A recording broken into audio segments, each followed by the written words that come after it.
एक काळ होता ज्यात माझा अख्खा दिवस एक तर आळशीपणात जायचा, नाही तर खूप घाईघाईत जायचा। संध्याकाळी घरी आल्यानंतर पण अर्धवट विचार असायचे दिवसातले की आता कसं होईल सगळं, किंवा कुठल्या डेडलाईन्स आहेत का जे माझे राहिलेले आहेत, आणि कितीही काम केलं तरी कमीच काम करतोय असं वाटायचं। असं कुठे एक वेगळं रुटीन नव्हतं किंवा अशा कुठल्या सवयी नव्हत्या ज्या मला दिवसातून किंवा आठवड्यातून केल्या तर उपयोगाला येतील। आता माझं आयुष्य बरंच सॉर्टेड झालेलं आहे, कारण मी अशा 3 गोष्टी करते ज्या तुम्हीही करायला पाहिजे जर तुम्हाला तुमचं आयुष्य सॉर्ट करायचं असेल, एक चांगलं रुटीन मेंटेन करायचं असेल, किंवा जे नकारात्मक विचार आपल्या डोक्यात सतत असतात ते कमी करायचे असतील तर।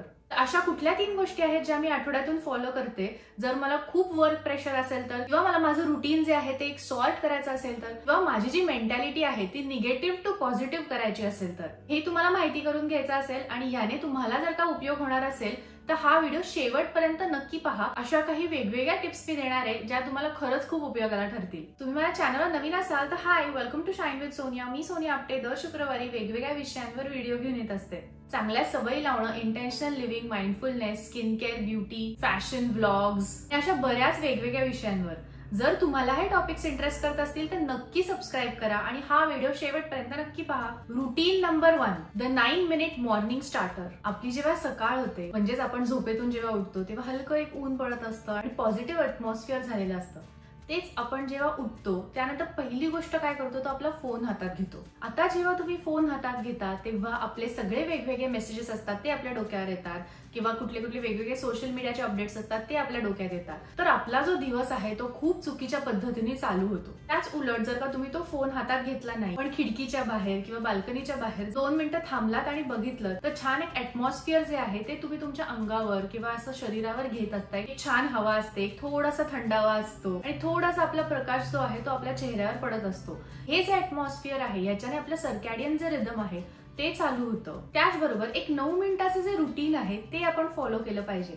आता 9 मिनिटाच्या रुटीन मध्ये आपल्याला काही खूप मोठा एक्सरसाइज करायचा आहे अशातला भाग नाही। या 9 मिनिटांमध्ये 3 मिनिटं जे आहेत ते तुम्ही तुमच्या स्ट्रेचिंगला द्यायला पाहिजेत। ह्या स्ट्रेचिंग मध्ये आपण थोडा विचार करत असतो तेव्हा आपण आपल्या मनाला सांगत असतो की येस, यू आर सेफ। आता आपली छान झोप झालेली आहे, आता आपला एक पुढचा दिवस असणार आहे तो पण खूप छान जाणार आहे। त्यामुळे हे स्ट्रेचिंग करणं महत्वाचं आहे।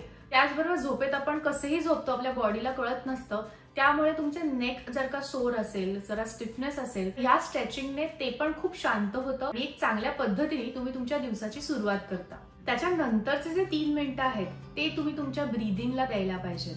खूप मोठे सायकोलॉजिस्ट सांगतात की एन्झायटी जी असते ती किंवा खूप विचार जे करतो त्याच्यावर पहिलं सोल्युशन काय देतात तर तुमचे ब्रीदिंग पॅटर्न्स जे आहेत ते सुधारायला पाहिजेत। तुम्ही श्वासोश्वास जो आहे चांगल्या पद्धतीने तुम्ही श्वास घेताय त्याच्या दुप्पट वेळा तुम्ही तो श्वास सोडताय, असं ब्रीदिंग स्ट्रक्चर तुम्ही फॉलो करायला पाहिजे जर तुम्हाला थोडी एन्झायटी होत असेल तर, किंवा थोडे जास्ती विचार येत असतील डोक्यात तर। त्याचमुळे सकाळी उठल्यानंतर 3 मिनिटं तुम्ही ब्रीदिंग एक्सरसाइजेस केले पाहिजेत। ह्याने जो मेंटल नॉइज असतो तो पण खूप शांत होतो आणि एक छान सकाळ तुमची चालू होते। आणि शेवटचे 3 मिनिटं जे आहेत ते 9 मिनिटांमधले, त्यामध्ये तुम्ही एक दिवसाचा रोड मॅप क्रिएट करायचा आहे। आता ह्या रोड मॅप मध्ये तुम्हाला काय करायचंय की पहिले 3 गोष्टी तुम्ही काय करणार आहात ज्या तुमच्या छोट्या विन्स असणार आहेत। म्हणजे फॉर एक्झाम्पल तुमचं जे डेस्क आहे ते तुम्ही छान स्वच्छ कराल, एक ईमेल करायचा आहे जे पटकन होणार आहे, एक टू डू लिस्ट क्रिएट करायची आहे ज्याने तुमचा दिवस जो आहे तो छान रुटीन मध्ये फॉलो होणार आहे।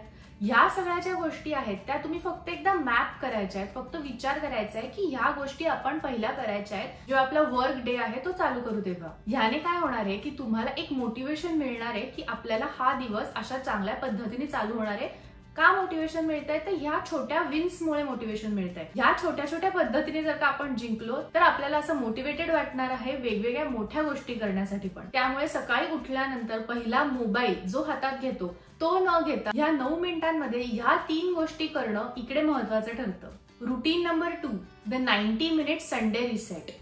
आधी रविवाराचं पण एक वेगळं टेन्शन असायचं की रविवारी कुठल्या गोष्टी आपल्याला करायच्या आहेत, लॉन्ड्री करायची आहे किंवा काही साफसफाई करायची आहे, किंवा आपल्याला आता उद्याचं काही टेन्शन आहे का, आपल्या कॅलेंडरमध्ये काय काय दिलेल्या आहेत कामाच्या गोष्टी। ह्या सगळ्यामुळे माझा संडे पण कधी केओटिक जायचा। पण आता असं होत नाही का, कारण का मी हे 90 मिनिटं जे आहेत ते माझ्यासाठी दिलेले आहेत एका संडे रिसेटसाठी। पहिली गोष्ट संडेसाठी तुम्ही एक तुमच्यासाठी केली पाहिजे ती म्हणजे सकाळी उठल्यानंतर तुम्ही तुमच्या जेव्हा रुटीनला लागता, एक पद्धतीने शांत रुटीन असतं, स्लो रुटीन असतं, त्यामध्ये तुम्ही एक तुमची प्लेलिस्ट पण तयार करा। अशा गाण्यांची प्लेलिस्ट करा जी गाणी तुम्हाला खूप आवडतात, जी मनापासून तुम्हाला एक असं एका मूड मध्ये घेऊन जातात. ही प्लेलिस्ट मी फक्त एक तुमची रविवारसाठी ठेवलेली आहे. अशी कुठली तरी प्लेलिस्ट क्रिएट करा. ही प्लेलिस्ट जर का तुम्ही क्रिएट केली तर तुम्हाला पण असं वाटेल की अरे येस, आता संडे आहे, आता रिलॅक्स्ड मूड मध्ये आहोत. त्याचबरोबर आपली जी कुठली कामं आहेत, वेगवेगळी जी गोष्टी आहेत, त्या पण खूप छान रिलॅक्स पद्धतीनेच होणार आहेत. उद्याचं जे टेन्शन आहे ते आज घेऊन अजिबातच उपयोग नाहीये. ह्या ज्या काही गोष्टी आहेत ते तुमच्या मनात ठेवून तुम्ही एक छान गाणी एन्जॉय करू शकता. आता तुम्ही गाणी लावली आहेत, एन्जॉय करताय, छान मूड मध्ये असाल, 3 गोष्टी अशा करायच्या आहेत 30-30 मिनिटाच्या, ज्या तुम्हाला मदत करणार आहेत अख्ख्या आठवडाभरासाठी. त्यातली पहिली गोष्ट आहे म्हणजे घरातल्या गोष्टी करणं. आणि घरातल्या गोष्टी म्हणजे घरातली साफसफाई करणं. आता आपल्याला कुठल्याही दिवाळीसारखी डीप क्लिनिंग करायची गरज अजिबातच नाहीये. जे फ्लॅट सर्फेसेस आहेत, जे आपल्या डोळ्यांना दिसत आहे, ते पहिलं साफ करायचंय. म्हणजे आपला डेस्क असो, आपलं किचन काउंटर असो किंवा आपलं कुठलं तरी कॅबिनेट असो, जस्ट आपलं कॅबिनेट उघडल्या 2-3 कपडे आपल्या अंगावर पडत असतील तर ते कपडे साफ करणं असो किंवा फर्निचर पुसणं असो. म्हणजे ह्या ज्या बेसिक गोष्टी आहेत ज्या पटकन डोळ्यांना दिसतात आणि त्याच्याने आपलं जे माइंड आहे ते इनडिरेक्टली का होईना केओटिक होत असतं, हे आपल्याला सुधारायचं आहे. आणि त्याचमुळे 30 मिनिट्स मधला काही वेळ तुम्ही जो आहे तो तुमच्या क्लिनिंगला देऊ शकता, वरवरच्या क्लिनिंगला तरी देऊ शकता. अजून एक गोष्ट म्हणजे तुमचे वॉशर ड्रायर्स जर का तुम्ही तेव्हा करत असाल तर तुम्ही लॉन्ड्री तेव्हा करू शकता. म्हणजे तुम्ही पुढच्या आठवड्यासाठी कम्प्लिटली सॉर्टेड असाल. आता पहिले 30 मिनिटं संपलेत म्हणजे घराच्या गोष्टी संपलेल्या आहेत. आता दुसरा 30 मिनिटाचा जो टप्पा आहे त्याच्यामध्ये तुम्ही प्लॅनिंग करायला पाहिजे. कुठलं प्लॅनिंग? तर पुढच्या आठवड्याचं प्लॅनिंग. आपण पुढच्या आठवड्यामध्ये कुठल्या वेळेत एक्सरसाइज करणार आहोत, आपण पुढच्या आठवड्यामध्ये काय कुक करणार आहोत, लंचला काय करणार आहोत, डिनरला काय करणार आहोत, अशा कुठल्या गोष्टी आहेत ज्या खूप इम्पॉर्टंट आहेत आणि ते पहिल्या मंडे, ट्यूजडे, वेडनेसडे मध्ये करायलाच पाहिजे. हे सगळं जे प्लॅनिंग आहे ते आपण रविवारीच करणार आहोत. एका कॅलेंडरमध्ये तुम्ही करू शकता, नोट्सच्या ऍपमध्ये करू शकता किंवा तुम्ही बुकमध्ये लिहू शकता. ह्या प्लॅनिंगमध्ये लहान गोष्टी आहेत ज्या इतक्या महत्वाच्या नाहीयेत त्या घेऊच नका.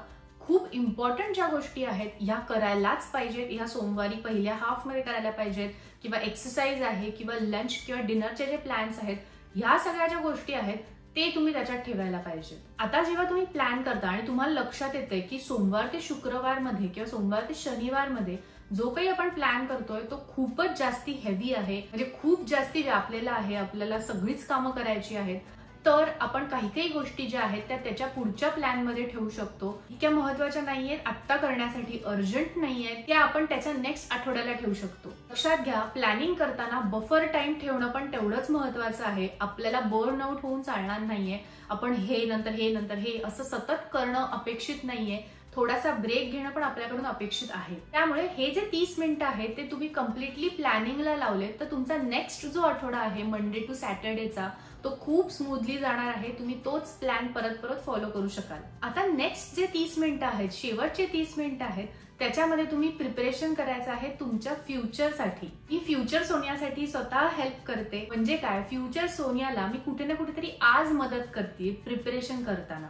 आता ते प्रिपरेशन कशातलंही असू शकतं. मे बी तुम्हाला मील प्रेप करायचं आहे, म्हणजे तुम्हाला भाज्या ज्या आहेत त्या आणून ठेवायच्या आहेत, धुवायच्या आहेत, कट करून ठेवायच्या आहेत. की सॅलड असेल ते तुम्हाला खायचं आहे, ते तुम्ही डब्यात अरेंज करून ठेवलेलं आहे. तुम्हाला कुठले तरी वर्क किंवा कॉलेजचे टेम्पलेट्स आहेत, जर तुम्ही ते फॉलो केले तर तुमच्या पुढच्या आठवड्यामध्ये उपयोग होणार आहे.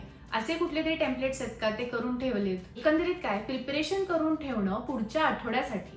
ह्या 90 मिनिटांमुळे काय झालं तर तुमचा जो ब्रेन फॉग आहे, वेगवेगळ्या गोष्टी आपल्या डोक्यात आहेत पुढच्या आठवड्याचा, त्याचा स्ट्रेस खूप पद्धतीने कमी झाला. यामुळे आपण एक गो गेटर ऍटिट्यूड मध्ये राहतो की आपल्याला असं वाटतं की येस, आता आपण पुढचा जो आठवडा आहे तो छान मॅनेज करू शकू, कारण आजच आपल्याला संडे मध्येच आपल्याला खूप छान रिसेट मिळालेला आहे. कधी कधी असं होतं की पुढचा आठवडा इतका ओव्हरवेल्मिंग वाटतो की आपण खूप गोष्टी स्किप करतो, पण ह्या प्रिपरेशनमुळे किंवा प्लॅनिंगमुळे त्या गोष्टी पण स्किप होण्याचे चान्सेस खूप कमी होतात. म्हणून हे 90 मिनिटं संडेसाठी नक्की स्पेअर करा. Routine number 3, the 60 minute deep work sprint. कधी कधी मला जेव्हा काम असतं, म्हणजे युट्यूबचे व्हिडिओज असेल, स्क्रिप्ट असेल, त्याचं मला इतकं टेन्शन येतं की आपल्याला ह्या 4 स्क्रिप्ट्स आहेत त्या संपवायच्या आहेत, आपल्याला परत शूट करायचंय, आपल्याला परत एडिट करायचंय आणि आपल्याला खूप कमी वेळ आहे, आपल्याला बाहेर कुठेतरी जायचंय त्याच्यामुळे कमी वेळ असेल.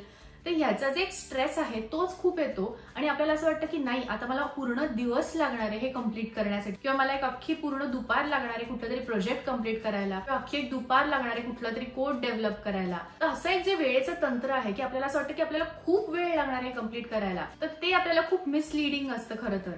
का? कारण का आपल्याला 1 तास पण महत्वाचा ठरतो जर का आपण कॉन्सन्ट्रेशनने त्याच्यावर काम केलं तर. त्या 1 तासाचा गजर लावून म्हणजे मी 10ला जर का बसली असेल तर 10 ते 11 मी माझा फोन DND वर ठेवणार आहे. ज्या लोकांना सांगायचंय त्या लोकांना सांगणार आहे की माझा फोन DND वर आहे, please do not disturb me. त्या वेळामध्ये माझी जी पाण्याची बॉटल आहे ती पण माझ्या शेजारीच आहे. मला जर का पाणी लागलं तर मला उठून जायची गरज नाहीये. तो 1 तास जमेल तेवढं मला त्या चेअरवर बसून त्या लॅपटॉप समोर मला काम करायचं आहे. असं जर का अनडिवायडेड अटेन्शन आपण 60 मिनिटासाठी आपल्या कामासाठी देत असू, त्याची जी क्वालिटी आहे ती खूप सुधारणार आहे. आणि आपल्याला जे टेन्शन आलेलं आहे, आपल्याला असं वाटतं की आपली अख्खी दुपार जाणार आहे, ती ऍक्च्युअली दुपार जाणार नसते. ते 1 तासाचं जे क्वालिटी वर्क आहे ते पण तिकडे महत्वाचं ठरतं आणि कधी कधी ते अख्खं काम त्या 1 तासामध्ये पण कम्प्लीट होतं. जेव्हा मी जॉब करायचे तेव्हा मला खूप जास्ती टेन्शन असायचं की काही डेडलाईन्स असतात ते आपल्याला मीट करायचे आहेत, काही कोड आहेत ते आपल्याला द्यायचे आहेत आणि आपल्या डोक्यामध्ये सतत असतं की हा कोड आपल्याला करायचा, आता ह्याला खूप अख्खी दुपार लागणार आहे, अख्खी संध्याकाळ लागणार आहे. पण मी काय करायचे, एका खुर्चीवर बसायचे, टेबलवर लॅपटॉप ठेवायचे, शेजारी एक बॉटल ठेवायचे आणि माझा कोड जो आहे तो कम्प्लीट करायला लागायचे. आणि मला कळायचं पण नाही की माझा कोड संपलेला आहे, माझे एरर्स सगळे गेलेले आहेत आणि हे सगळं फक्त 45 मिनिटांमध्ये झालेलं आहे. का? कारण का विदाऊट एनी डिस्ट्रॅक्शन, कुठल्याही मोबाईलचं डिस्ट्रॅक्शन नाहीये, कोणी येतंय कोणी जातंय ह्याचं डिस्ट्रॅक्शन नाहीये आणि कम्प्लीट फोकस मी माझ्या कामावर दिलेला आहे. तर हे 60 मिनिटं तुम्हाला खरंच खूप महत्वाचे आहेत आणि क्वालिटी ऑफ वर्क ह्याच्यात खूप इम्प्रूव्ह होतं. आता जर का तुमचं काम जे आहे ते खरंच खूप मोठं आहे तर तुम्ही असंही करू शकता की 60 मिनिटांनंतर एक 15 मिनिटाचा ब्रेक घ्यायचा. 15 मिनिटाच्या ब्रेकमध्ये तुम्ही इकडे तिकडे वॉक करून यायचं, मोबाईल हातात घ्यायचा नाही. तुम्ही सांगितलेलं आहे डू नॉट डिस्टर्ब, त्यामुळे तुम्ही स्क्रोलिंग वगैरे करू नका. पण तुम्ही आजूबाजू थोडंसं चालून येऊ शकता, तुम्हाला चहा पाणी करायचं असेल तर तसं करू शकता. तो एक 15 मिनिटाचा जो ब्रेक आहे तो एक रिफ्रेशिंग ठरतो आणि त्यानंतर तुम्ही परत 60 मिनिटं विदाऊट एनी ब्रेक तुमचा अभ्यास किंवा तुमचं जे काम आहे ते करू शकता. याने तुम्हाला खूप जास्ती थकवा पण जाणवत नाही. तो जो ब्रेक आहे तो पण मच नीडेड असतो. हा जो ब्रेक आहे तो रिवॉर्ड सिस्टीम सारखं पण वर्क करतो. म्हणजे काय की आपल्या डोक्याला आपण सांगत असतो की तू जर का इतकं काम केलंस तर तुला 15 मिनिटाचा ब्रेक मिळणार आहे. त्या 15 मिनिटात तुम्ही तुमची आवडीची गोष्ट काहीही करू शकता. तुम्ही पटकन एक काहीतरी वाचलंय, तुम्हाला चहा आवडतो, तुम्ही चहा ब्रेक ठेवलेला आहे. त्याचमुळे ह्या 60 मिनिटांनंतर तुम्ही हे 15 मिनिटं तुमच्यासाठी ठेवलेले आहेत.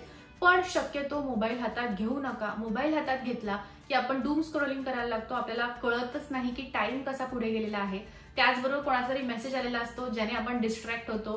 ते विचार हे विचार असं करत आपलं काम जे आहे ते कम्प्लीट होत नाही किंवा क्वालिटी जी आहे ती एक्सपेक्टेड मिळत नाही. ह्या 3 रुटीन्स मध्ये मला खूप फायदे झाले. आता तुम्हाला जर का हे 3 रुटीन्स तुमच्या आयुष्यात निर्माण करायचे असतील, तुमच्या आयुष्यात एक त्यांना जागा द्यायची असेल तर स्टार्ट स्लो. पहिलं रुटीन जे आहे ते 9 मिनिटाचं जे आहे ते तुम्ही रोज फॉलो करायला लागा. एक आठवडा फक्त तेवढंच करा, दुसरा आठवडा पण वाटलंच तर तेवढंच करा.